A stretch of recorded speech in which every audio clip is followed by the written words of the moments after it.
आजच्या गोष्टीचे नाव आहे जॅक आणि जिल। एका सुंदर डोंगराळ गावात जॅक आणि जिल नावाचे दोन गोड बहीण भाऊ राहत होते। दोघेही खूप हुशार होते, खेळकर होते आणि मदतीसाठी नेहमी तयार असायचे। त्यांचे गाव हिरव्यागार टेकड्यांनी आणि रंगीबेरंगी फुलांनी भरलेले होते। गावाच्या टोकाला एक उंच डोंगर होता आणि त्या डोंगराच्या शिखरावर एक स्वच्छ झरा वाहत असे। गावातील सर्व लोक पाणी आणण्यासाठी त्या झऱ्यावर जात असे।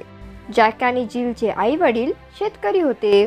ते रोज शेतात राबायचे, त्यामुळे घरातील लहान सहान कामे जॅक आणि जिल सांभाळत।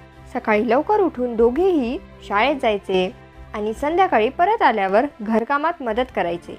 त्यांची सर्वात मोठी जबाबदारी म्हणजे डोंगरावर जाऊन झऱ्याचे ताजे पाणी घरी आणणे। एका संध्याकाळी आईने त्यांना हाक मारली आणि म्हणाली, मुलांनो, घरातलं पाणी संपलं आहे, जरा वर जाऊन बादली भरून पाणी घेऊन या बरं। जॅक आणि जिलने आनंदाने बादली घेतली आणि डोंगर चढायला लागले। मार्ग खूप सुंदर होता। पक्ष्यांचे गोड गाणे, झुळझुळ वाहणारा वारा, दूरवर दिसणारे लहानसे गाव। वाटेत त्यांना अनेक गोष्टी दिसल्या, खडतर वाटा, काहीशी घसरडी माती, पण तरीही त्यांचा उत्साह कमी झाला नाही। जसे ते शिखरावर पोहोचले, त्यांनी झऱ्याचे थंडगार पाणी पिले आणि बादली भरू लागले। अचानक जॅकचा पाय घसरला आणि तो मोठ्याने ओरडला, जिल, वाचव! जॅक थेट खाली घसरू लागला आणि त्याच्या मागे जिलही धावत सुटली। ती जॅकला धरायचा प्रयत्न करत होती, पण तिचाही पाय घसरला आणि दोघेही टेकडीच्या उतारावरून लोटांगण घेत घेत खाली येऊ लागले। गावकरी दुरूनच हा प्रकार पाहत होते। काही वेळाने दोघेही खाली पोहोचले। त्यांना थोडंसंच खरचटलं होतं।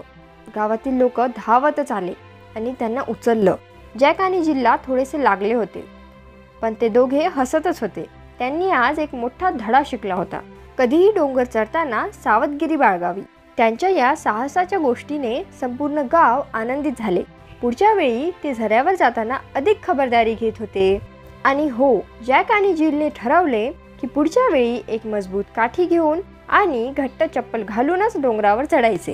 हीच ती जॅक आणि जिलची गोष्ट, मस्ती, अपघात आणि शिकवण घेऊन पुढे जाण्याची जिद्द। तर मित्रांनो, ही गोष्ट इथेच संपते। भेटूयात पुढच्या कहाणीमध्ये। तोपर्यंत धन्यवाद।